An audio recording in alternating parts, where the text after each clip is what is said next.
your investments? How secure are you that they are secure? Do you want to know more about investing, retirement, and moving to the next level in business? Welcome to In Black and Weitz, featuring host Peter Weitz. Our program will answer all of the questions about your future and so much more. It's all about smart business and smarter investing. Now, here is your host, Peter Weitz. Hi, thanks. Welcome back to the program. I'm your host, Peter Weitz. And I want to thank our guest from last week, Shannon Scott, talking about tax credits. We got a lot of calls and a lot of emails thanking us for that show, as no one really knew that topic existed. Today I'm going to do something a bit different. For those that normally listen to my show, you know that I periodically or almost always have a guest. Today I want to talk about a topic that doesn't necessarily require a guest, but it's a topic that I think is important to everyone. It relates to retirement planning, but not so much on the planning side, more so on what happens when you actually get to retirement. And I think that is going to be a topic that's going to be very important to all of us. So the question is, and I want you to think about this, is you're about to be faced with some of the biggest decisions that you may make in your life. And the decision that you really have to focus on is how are you going to convert the assets you've saved for retirement into retirement income. So some of you may be thinking, what's the big deal?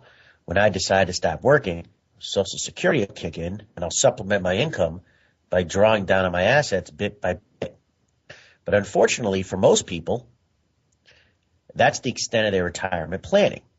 The problem is that most people underestimate how much retirement it's going to cost and for how long they're going to live, and they wind up experiencing a retirement that is much different than what they had hoped for.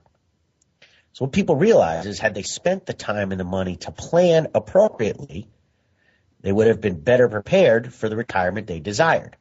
So as I get into this a little bit today, I want you to think about a couple of things that you want to do when you retire. Perhaps you want to travel the world. Maybe you want to work or continue working or volunteer. You might want to spend time with your children or grandchildren, or maybe take on a new hobby. And I actually want you to take this information. I want you to maybe exchange it with your spouse or with somebody that's close to you. And I think you're going to find out that maybe your ideas about retirement aren't the same, and that's even going to require you to think even a little bit more. So the main point here today is I want to talk about retirement, and it has a very different meaning than it did in the past. Today's retirees are pursuing new careers, doing the things they've always dreamed of doing, and remain very active in their retirement years. It's important that you understand what your retirement goal is and what you would, or if you don't know what it is, what you would like it to be, so you can plan accordingly. But the main point is that retirement is, I apologize. The main reason is that retirement, is something that is extremely important to all of us, and it's become a big issue because we're actually almost in retirement longer than we have been working. So today I'm going to review some of those challenges, and I'm going to get into that with you a little bit and explore the possibilities of the challenges by either A, working around them, or B, working through them in order to accomplish your goals. But before I can do that, the first thing you need to understand is the life stages and how life stages in your life can help you determine a plan and where you are in your life stage. So the first life stage is the learning stage. From ages 0 to either 18 or even 24 years of age, we're learning things we need to know in order to go out and make a living. We might be going to school. We might be learning a family business or gaining knowledge in order to start our own business.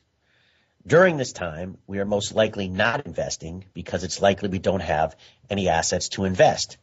So it's the learning phase. The second phase is asset accumulation phase, and that occurs from age 18 or 24 up to about age 60 or 65, where we start accumulating assets. We're taking everything we've learned in the first stage of our life and applying it to the second stage of life to earn money.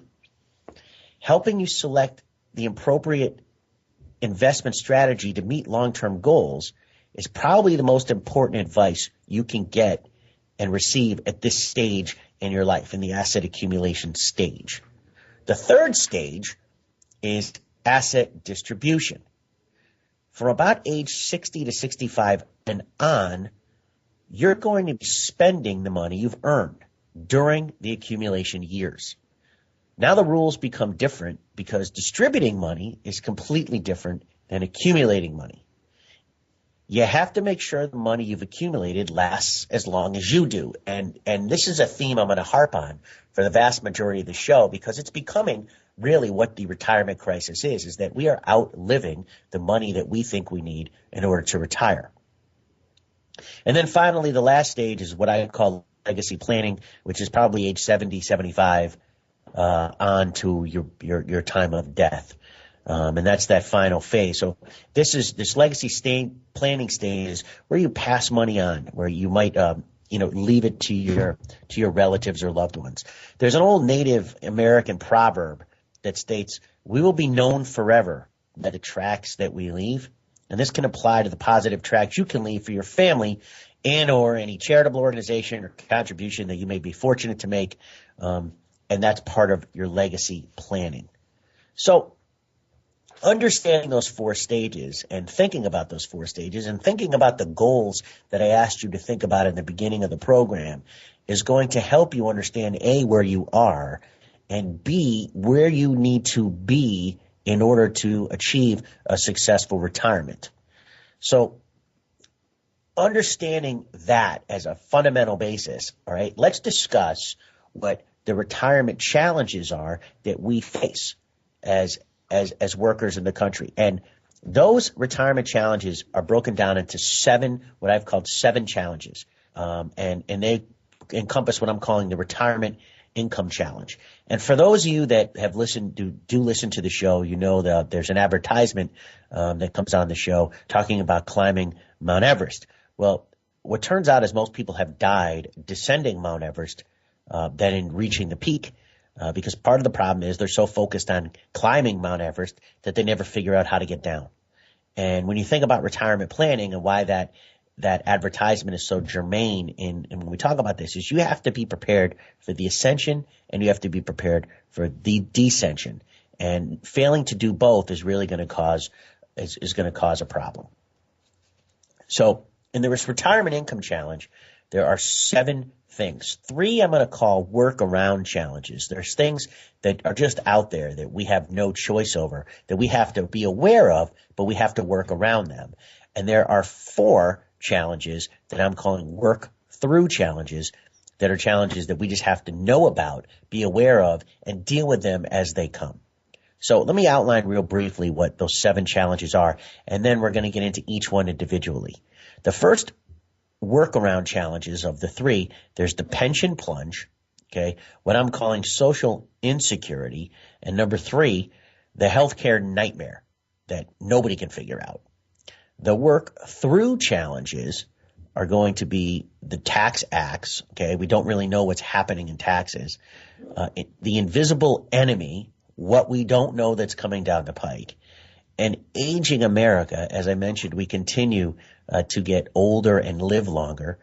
And the last is, and I think what people don't realize, and one of the more common problems that the typical saver/investor has is investor error.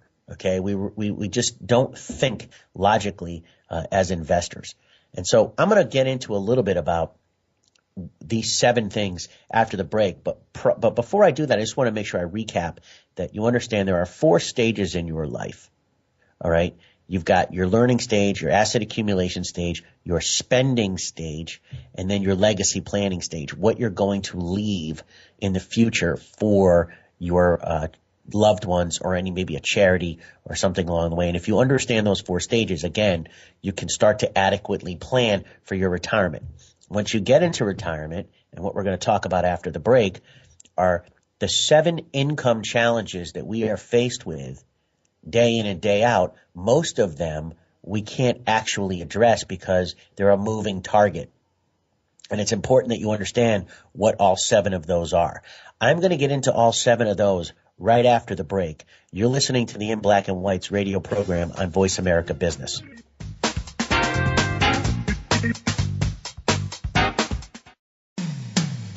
When it comes to business, you'll find the experts here. Voice America Business Network. Climbing Mount Everest is an amazing feat, and many have died trying to do so. However, more people have died descending Mount Everest than in reaching the summit. Part of the problem may be that people are so focused on reaching their objective that they fail to plan appropriately for what they will do or should be prepared for afterward. Similarly, people are so focused on saving for retirement and reaching retirement that they fail to plan appropriately for what they will encounter once they have actually retired. With 1 out of every 4 65-year-olds today living past the age of 90, you may be retired longer than you are actually working. Have you devised a plan, process, and discipline to ensure that you will not run out of money? If you are not sure what to do, then simply contact Peter Weitz and his retirement team at Fusion Analytics. We help manage human emotions using 3 proprietary investment techniques. Our job is to evaluate the forces that the typical investor can't see so that wealth is preserved and not lost. Find out more at inblackandweitz.com. Weitz is spelled W-E-I-T-Z. Email Peter at inblackandweitz.com. In Black and Weitz, we win by not losing. When it comes to business, you'll find the experts here. Voice America Business Network.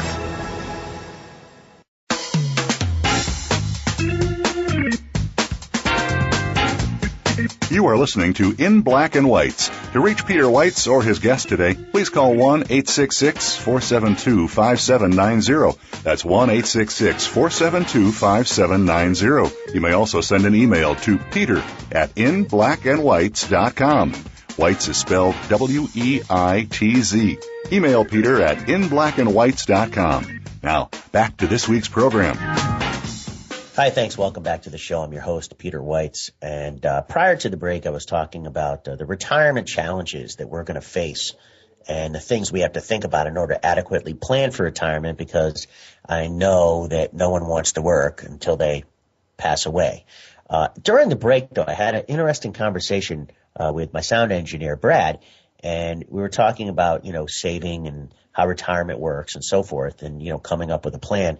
And one of the statistics that I put together, and I think it doesn't necessarily apply to this topic, but I think it's something that everybody needs to know, is if you think about saving, right? And we talked about this several weeks ago in another show. We talked about if you want to lose weight, the first thing you need to do is count your calories. Well, if you want to save or you want to start planning for retirement, the first thing you need to do is figure out where you spend money. And so if I can adequately make this clear, you'll understand. If you give up drinking 2 Starbucks coffees a week and you put that $8, which I'm just going to assume it's $4 a time, into a retirement plan or into some sort of savings vehicle and invest it for 30 years, okay, that $8 a week, just $8 a week turns into over $60,000. So if you were to just simply put the math together, if all of a sudden if you could go from $8 a week to $80 a week, that $80 a week turns into $600,000, and if you can do $800 a week, turns into $6 million under that mathematical computation. So, the power of compounding and the power of time can make a huge impact on your retirement, but you have to be disciplined enough to put the money away. And I'm pretty sure that if you were to look at what you spend on a monthly basis and just track it from the beginning of the month to the end of the month, you could easily find $8 a week to put away, or even more. So enough on that. Let me get back to the topic at hand, which is the Retirement Income Challenge and what we're going to do to muddle our way through it. And I mentioned before the break that there are 2 different types of challenges that we're facing. One is the workaround challenge, and the other is the work through challenge. I'm going to focus first on the work around challenge. And as I mentioned prior to that, and you hear on the ad about this whole Mount Everest thing, you need to plan for the descent as well as you plan for the ascent. So for this, you're going to have to consider these challenges and what you will explore, some of which you can work through and some of which you're going to need to work around. 3 of the challenges are these workaround challenges that I mentioned. We don't have direct control over these challenges. You can't control, for example, what the government's going to do about Social Security. You can't control the changes that are going to be made to healthcare. You certainly can't control how your pension plan is managed by your former employer. But you can't get problems either. In fact, let's start with pensions. Pension plan is quickly disappearing as a retirement vehicle. The number of Fortune 1000 sponsors of at least one frozen plan has more than quadrupled from 45 plans in 2008 to over 250 in 2013. So if you're one of the people that still has a pension, chances are that in the near future, it'll either be terminated or frozen, leaving you with several things to consider. And I've had this conversation recently with a client as to what we're going to have to do with regards to pensions. So what it comes down to is, do you trust your company enough to be able to manage the money so that they're going to continue to pay you on a monthly basis, or should you take a lump sum distribution and manage it yourself? If you take a lump sum distribution, now if you leave your company's pension, do you lose your health insurance benefits? Have you ever thought about what might happen if your former employer's pension folds? What happens to your retirement? Well, these are just a few questions you got to consider, and each person's situation is going to be unique. So it's critical that, when you think about pensions, that you go to a professional that understands how to manage the pensions or how to manage money that's taken away lump sum and put into a different investment vehicle, so that you understand what's going to happen to you if something were to happen to the company and their pension plan if they elect to freeze it. The second retirement income challenge or the workaround challenge is what I'm calling social insecurity. And for those that remember, we had Al Shingren from American Century Investments on the show several weeks ago, who discussed how to navigate through the Social Security system. But that's as you're looking for a benefit. Let's talk about the question of Social Security solvency, okay? Because that continues to loom large on the horizon, and no one really knows what's going to happen. Despite these grand agendas, but through Congress, neither Congress nor the White House has found a solution, despite years and years and years of debate. So how many of you read your Social Security statement? If you've read it, you'll notice that right on the statement, the government tells you that if things don't change, the Social Security program is in trouble. By year 2015, okay, which is a year and a half away, there will be more benefits being paid out than are collected in taxes.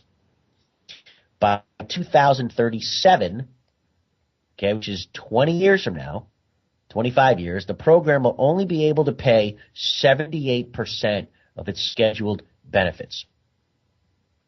So for every dollar that comes in, they're only going to be able to pay out 78 cents. For those of you that are younger, this is a bigger problem, because you're continuing to fund Social Security in the same method as everyone else, but yet you're not going to be able to reap the benefits because they're continuing to pay the baby boomers that are now collecting Social Security, which is going to ultimately deplete the system. So where does that leave you? To this day, most of us don't understand whether or not we should keep working or if we should draw Social Security as soon as we're eligible. So you have to, again, go back to the show I had with Al Shingren and think about what will happen to my retirement plan if I receive a lesser benefit, or if I elect to turn my benefit on later rather than sooner. The third workaround challenge, okay, the first two I mentioned was a drop in pensions. The second being this Social Security problem is the healthcare nightmare.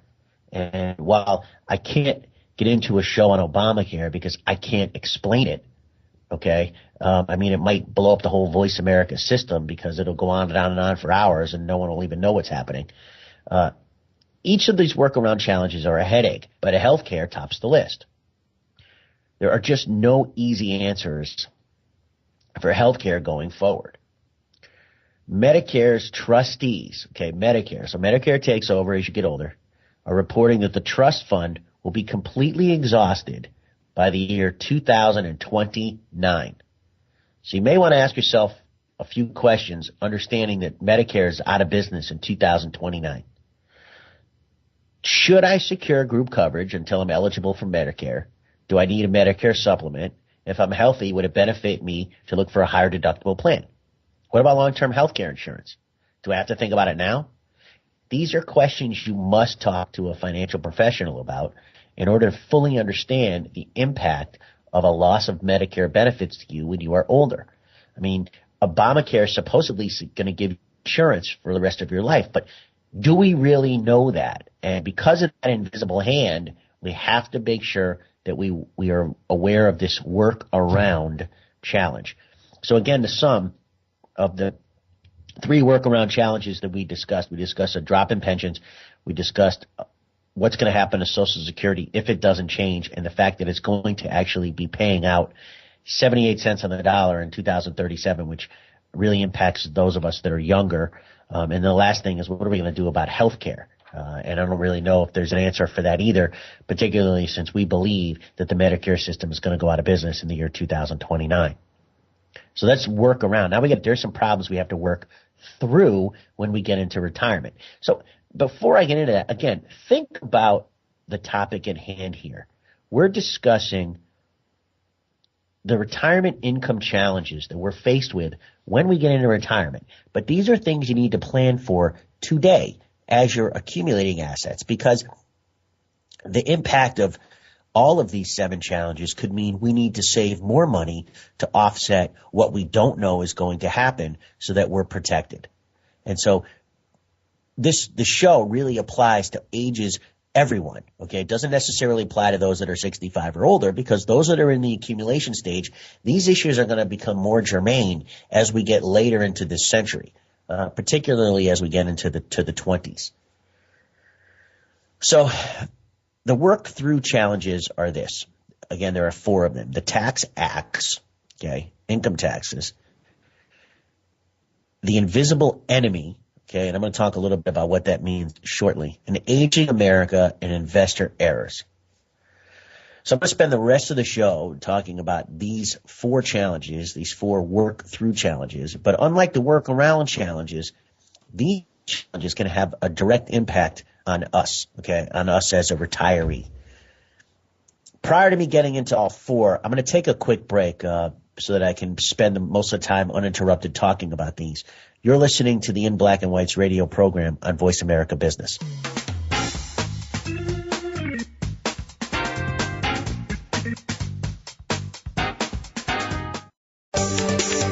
From the boardroom to you, Voice America Business Network. Climbing Mount Everest is an amazing feat, and many have died trying to do so. However, more people have died descending Mount Everest than in reaching the summit. Part of the problem may be that people are so focused on reaching their objective that they fail to plan appropriately for what they will do or should be prepared for afterward. Similarly, people are so focused on saving for retirement and reaching retirement that they fail to plan appropriately for what they will encounter once they have actually retired. With 1 out of every 4 65-year-olds today living past the age of 90, you may be retired longer than you are actually working. Have you devised a plan, process, and discipline to ensure that you will not run out of money? If you are not sure what to do, then simply contact Peter Weitz and his retirement team at Fusion Analytics. We help manage human emotions using 3 proprietary investment techniques. Our job is to evaluate the forces that the typical investor can't see so that wealth is preserved and not lost. Find out more at inblackandweitz.com. Weitz is spelled W-E-I-T-Z. Email Peter at inblackandweitz.com. In Black and Weitz, we win by not losing. Voice America Business Network, the bottom line in business.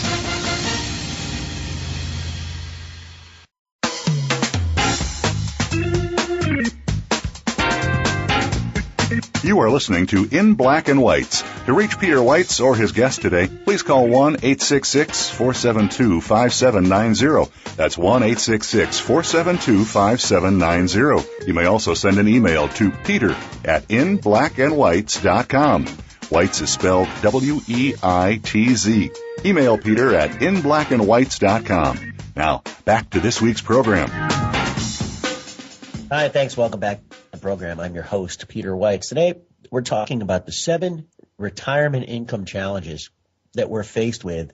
And when I talk about the retirement income challenges we're faced with, I've mentioned a couple times, and I want to keep harping on this point, that they're not necessarily related to issues that happen once we retire. They're also issues that we need to be aware of when we're accumulating for retirement. So really, there's no age boundary to the requirements of paying attention to these 7 challenges because they make a big difference all along the way.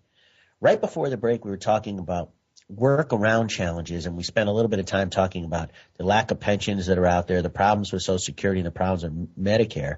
But now we're going to get into work through challenges.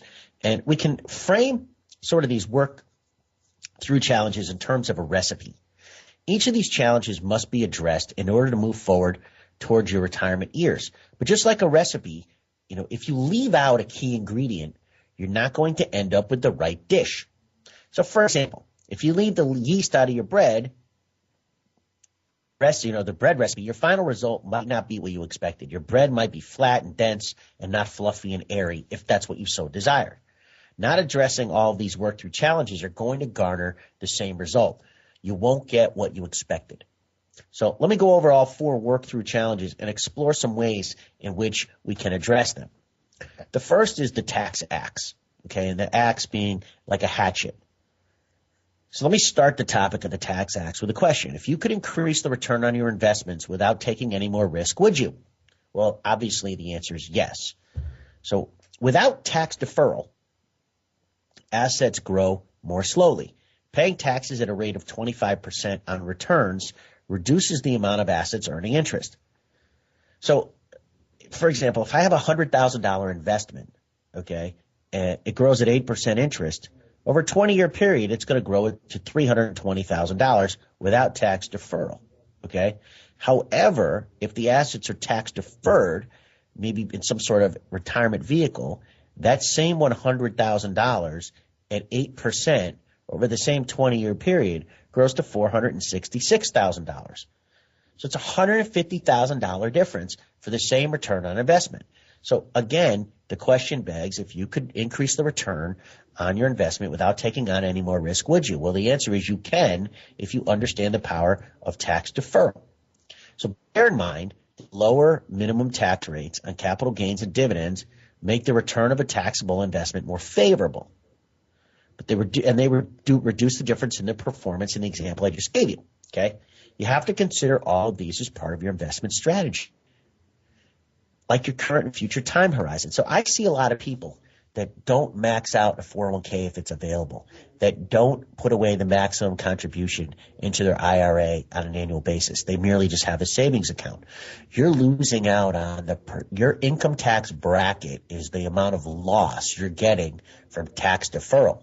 So your money can grow much faster. Yes, I understand your money is not as liquid. You can't withdraw it as easy. It's got penalties if you take it out before 59. But you are saving for your future. You're not saving for the short term. So when you think about saving, come up with a strategy that has short-term savings goal, a midterm savings goal, and a long-term savings goal. Your long-term goal is going to all be based upon tax deferral.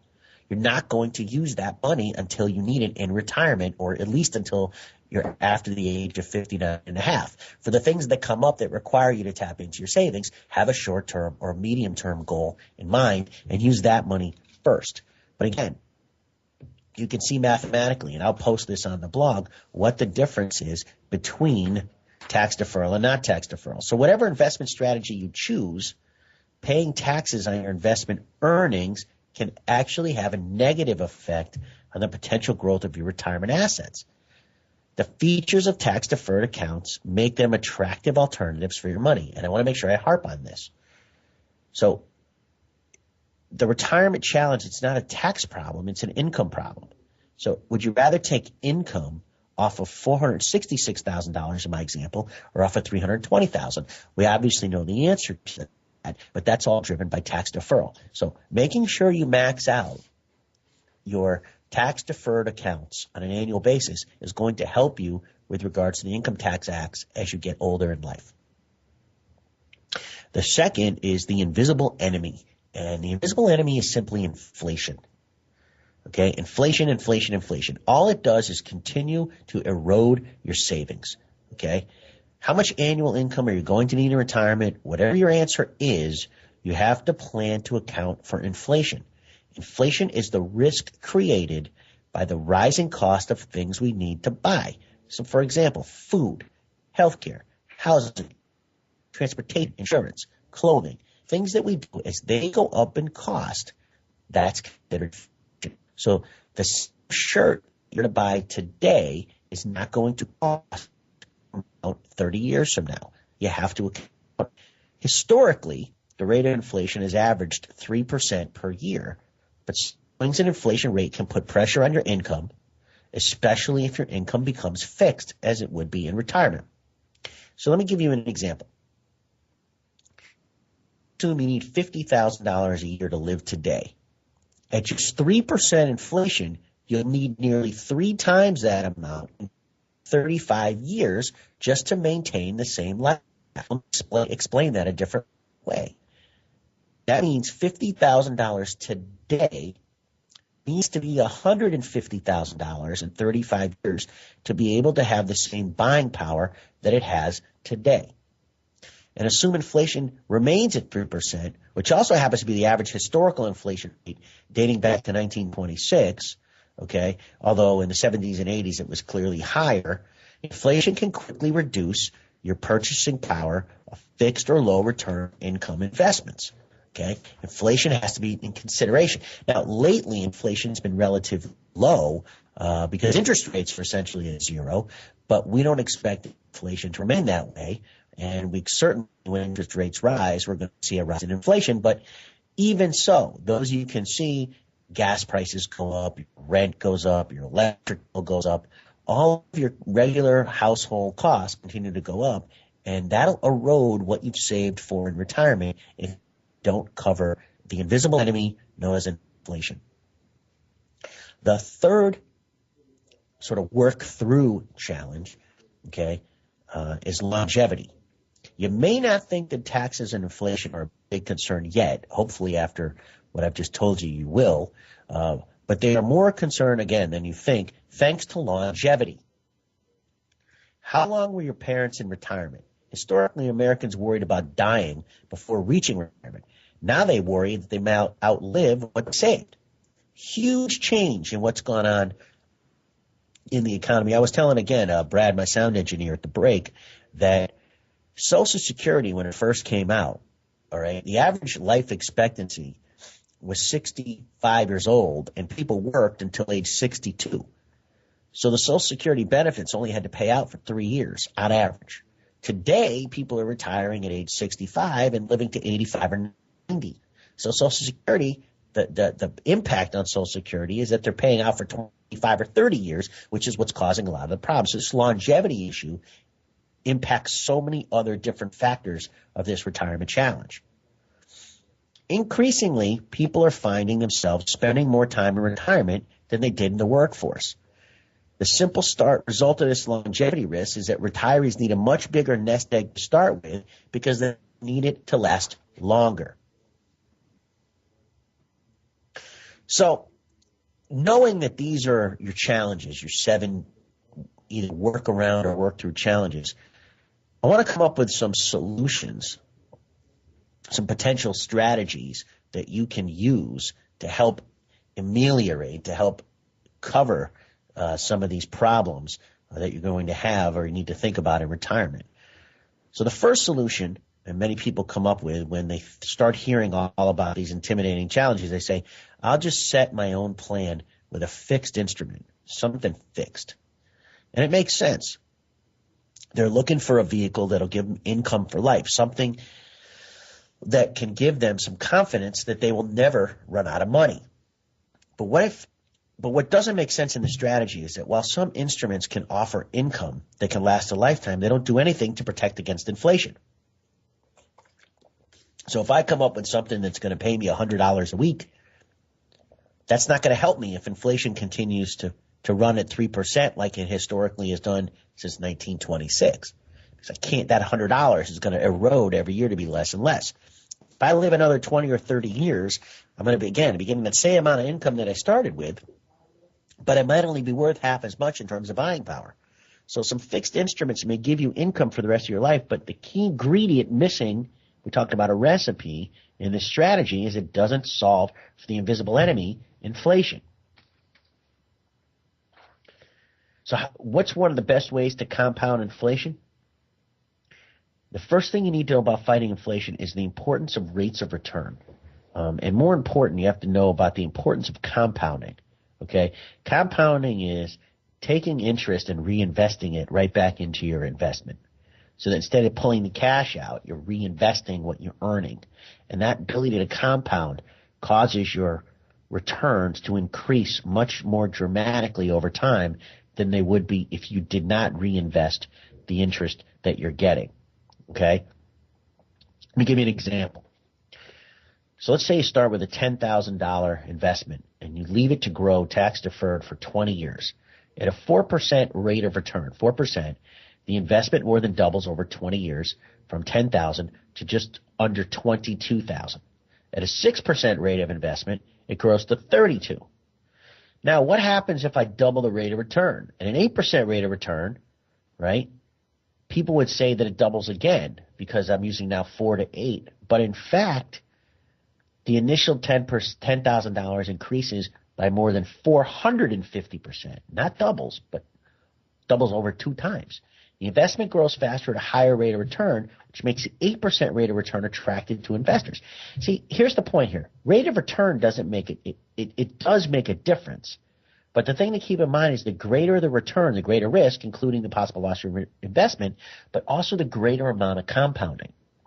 So there's a mathematical rule, and it's a very simple rule to use. And I like to call it, it's basically the rule of 72. And it says this: if you average a 7.2% return on your investments and compounded, so you reinvest that 7.2% return every year for 10 years, your money doubles. So if you average a 7.2% return every year for 10 years, your 10,000 turns to 20,000. And then if you do it another 10 years, the 20 turns to 40, and so on. Conversely, you can go the other way. If you average a 10% return every year for 10 years, if you average a 10% return, your money doubles every 7.2 years. So if you think about that, you picked up almost 3 years just from having a higher rate of return. And you can see the power of compounding. So going from just a 3% return to a 10% return yields you 3 years in savings to double your money. So really, really important rule to understand. So that leads me into my second investment thought and investment solution to combat these 7 retirement income challenges. And it's on the importance of rates of return. And I touched on this briefly with the rule of 72. But now that we know that a fixed increment may or may not address income, or inflation rather, let's see what the impact of inflation has on income and why these rates of return are important. One of the most important questions that I hear from retirees, and what they need to ask, or what I ask retirees to ask themselves, is how much can they take out of their retirement nest egg without running out of money before they die? And I want you all to think about that question. How much can you take out of your retirement nest egg without running out of money before you die? And I'm going to give you what I think the answer is right after the break. You're listening to the In Black and Weitz radio program on Voice America Business.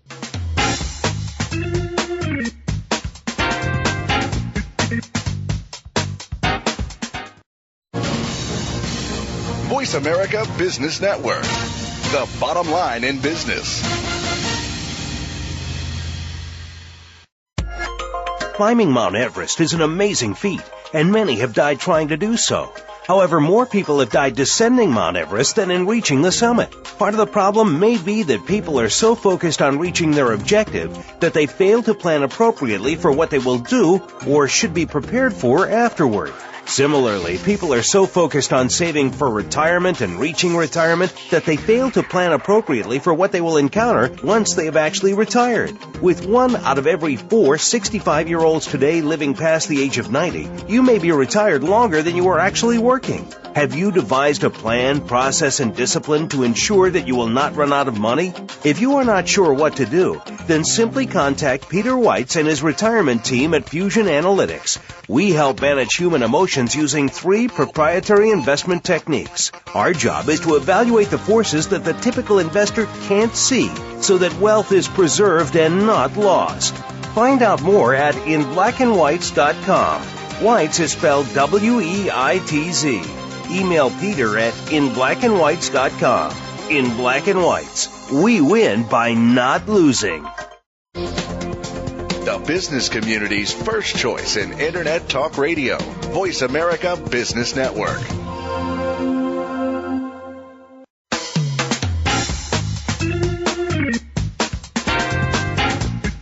You are listening to In Black and Weitz. To reach Peter Weitz or his guest today, please call 1-866-472-5790. That's 1-866-472-5790. You may also send an email to peter at inblackandweitz.com. Weitz is spelled W-E-I-T-Z. Email Peter at inblackandweitz.com. Now, back to this week's program. Hi, thanks. Welcome back to the program. You're listening to the In Black and White show on Voice America Business.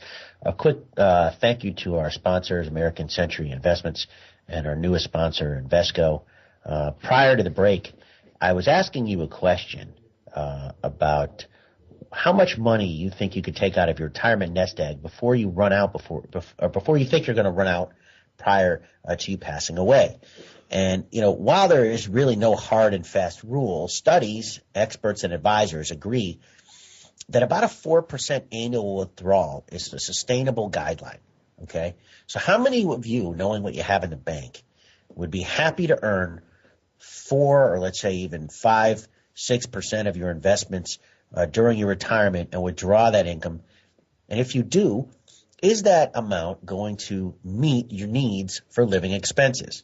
4% doesn't sound so bad, or maybe it does, but that doesn't necessarily mean it's enough to maintain your desired lifestyle. Let me give you an example. On $250,000 in savings, that's $10,000 a year, which is below the poverty line in the United States. So when you think about it, when you consider discretionary, non-discretionary spending, obviously a higher percentage is going to be necessary. So now think about what you've learned about inflation. We know we're taking the same amount of income year after year, but it's not going to be enough. So if we have to keep up with just the rate of inflation in order to maintain our standard of living, we're going to have to adjust our income withdrawal rate to be higher, or ultimately have more money in the bank. So if you think about it, just flat out, if I need 4% to withdraw every year to live and inflation's 3%, I've got to earn at least 7% just to maintain my current spending rates to keep up with inflation. It's a problem. So you have to earn an average. Let's say if you have to earn this average of 7%, where should your money go? So let me just talk real quickly about historical returns. Past performance is never an indication of future results. We talk about that all the time. When you look at historical returns for different asset classes over time periods, only one asset class, stocks, has a higher return than 7% over time. In fact, it's really closer to like 12% historically, stocks. When you get into corporate bonds, you drop to about 6%. When you get into treasuries, global treasuries, you're at like 5.5%, and it trickles down all the way down to cash. So the only way you're going to outperform that 7% rate of return is to invest in the stock market. But let's get into investing in the stock market, because it leads into investor error, which is this last work-through challenge that I talked about, okay? It's logical that people should be investing stocks in order to maximize their returns. I just made that point clear. But let's acknowledge once again that investing in equities is very risky, and people are creatures of emotion, not logic. When you're dealing with financial matters, people tend to react emotionally rather than objectively, particularly as it relates to your own money. We get scared and sell a stock that is plummeting instead of waiting for the rebound. We get excited and we buy more of a stock that's rising at a much higher price. The unfortunate challenge is that many of us simply don't have the discipline to endure periods of volatility that being invested in equities brings. If you look at the S&P 500, earned 8.2% over a 20-year time horizon from 1989 to 2009. So think about that. We mentioned that you need 7% to pull out your 4% income for life plus inflation. But the S&P 500 from the years 1989 to 2009 averaged an 8.2% return per year if you stayed invested in the S&P 500, okay? But the average investor during that same period of time averaged 3.17% invested in the equities market. Why? Because when volatility hit, they sold. When the market was great, they bought more. So they did the exact opposite of what logic would suggest, and that is they sold low and they bought high. You have to stay invested in the market, and you need to take the emotion out of it. Poor performance can be due to a variety of reasons: emotional decision-making or lack of diversification, compounded by ongoing expenses of the underlying investment. So what is the solution to that? Okay, what is the solution to managing or to making sure that we have a process in place to manage emotions? Well, the first thing is to have a disciplined process. It's still a disciplined process. Okay, and that's the first technique to managing our crazy illogical investment emotions. The disciplined process is going to guard against the pitfalls of responding emotionally to market volatility, and it's going to let you take advantage of the effects of compounding your returns over long periods of time. All right, discipline involves diversification, which reduces your exposure to any individual stock or investment sector, and it gives you a means to spread your risk over a greater variety of investments. Keep this in mind, diversification does not guarantee against market loss, as it would be with any other investment, but it's going to give you a much better chance of growth by diversifying your risk. Okay? And that's the huge thing about diversification. Second thing you can do to manage your process against your emotional craziness is to do what's called dollar cost averaging. Okay? Making dollar cost averaging is investing a fixed amount of money into an investment over regular intervals of time. It allows you to make the most of market highs and lows because you buy more shares when prices are lower and fewer when prices are higher. Okay? So if you think about it, right, 401k plans rebounded the fastest in after the 2008 market crash because people continued to put money into the 401k plan every 2 weeks or every pay period. So when things were really high, right, and shares of something cost more, we didn't buy as many shares because the same dollar amount doesn't buy as much when things are expensive. Conversely, when things were really inexpensive after the drawdown of the market, we were able to buy more shares at a lower price. So our blended cost allowed our investment to be at a price point that made a lot of sense. So dollar cost averaging brings discipline to your investment behavior so you can take advantage of this, what we call tax deferred compounding and asset diversification. Okay?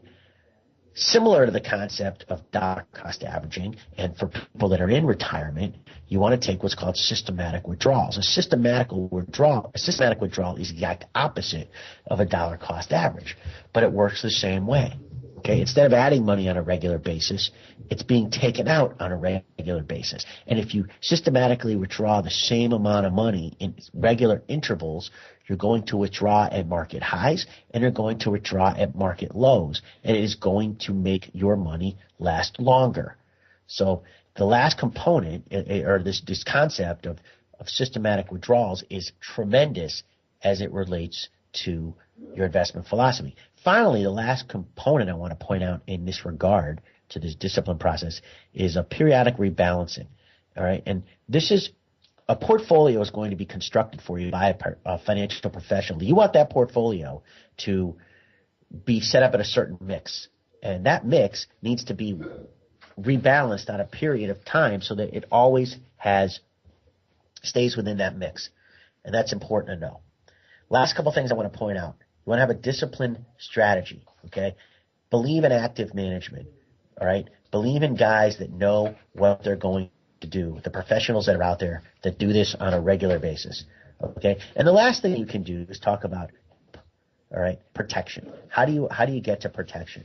There are several investment vehicles that are out there that many experts in the industry will be able to tell you about that you can use to help protect you against any kind of downside in the market, give you protection towards your retirement. And I encourage you to speak to your professional. You can email us here at Peter@Black and Weitz. We're happy to outline a strategy for you. But again, There are 7 income retirement challenges. You need to know what all those retirement challenges are, make yourself aware of them, understand how to address them, and then understand how you manage your emotions along the way so that you can put in a sound investment strategy and a sound discipline. So I hope that today's program was enlightening to you. I think it's a topic that it's hard to talk about because it really scares so many people, but yet it's a topic that's definitely a necessity. I will be happy to share my slides with anybody that wants to email me or stop by my blog and hit me up on Twitter and give you all that information, all the data that I gave out to you today as well. Next week on the program, I've got a great show. I've got Rich Weiss, who's a senior portfolio manager from American Century Investments. He runs about, I'm going to guess plus or minus $5 billion in retirement assets in what's called target date portfolios. And there's been a big talk in the retirement community about target date portfolios, and that it's right now the number one investment in 401k plans, getting about 85% of all retirement dollars that are going into 401k plans, because it's essentially, as Ron Popeil said, set it and forget it. A professional money manager is building you a diversified portfolio geared towards your estimated date of retirement. And he's going to talk a little bit about the nuances of how all that works and how they manage strategies and so forth. But again, thanks for listening to this week's program. Great show again next week. Thanks to my support team at American Century Investments and Invesco. You're listening to the In Black and Weitz radio program. You can find me on Twitter at Peter Weitz. You can hit me at Peter at inblackandweitz.com for an email, or inblackandweitz.com. I'll be making blog posts this week all about retirement income planning. Make it a great week. Thanks again. You're listening to In Black and Weitz with Peter Weitz on Voice America Business.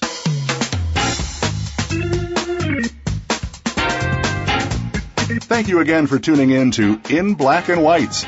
Please join your host, Peter Weitz, again next Tuesday at 10 a.m. Eastern Time and 7 a.m. Pacific Time for another edition of the program on the Voice America Business Channel. Have a safe week.